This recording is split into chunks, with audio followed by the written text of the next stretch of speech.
नमस्कार मित्रों, power star Pawan Singh की धर्मपत्नी ज्योति सिंह बिना मांग में सिंदूर किए हुए ही देखी गई।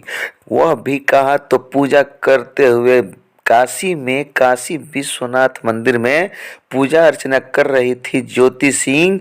तो बिना मांग में सिंदूर लगाए ही पूजा कर रही थी। पूछने के बाद बोली कि क्या फायदा उस आदमी के नाम की सिंदूर लगाने से जो आदमी मुझे पूछता तक नहीं है, ना समाचार लेता है, ना साथ में रखता है।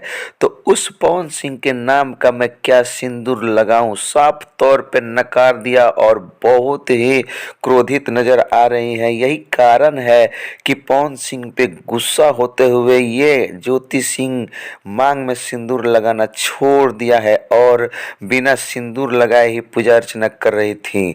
देखिए, जो सुहागन औरत होती है वो पूजा करने के पहले ही सिंदूर लगाती है, स्नान करने के बाद उसके बाद पूजा करती है। क्या मामला है इसके अंदर? और कोई मामला होगा तो हम आपको बताते रहेंगे। चैनल को सब्सक्राइब कर लीजिए और सुनते रहिए ताजा समाचार।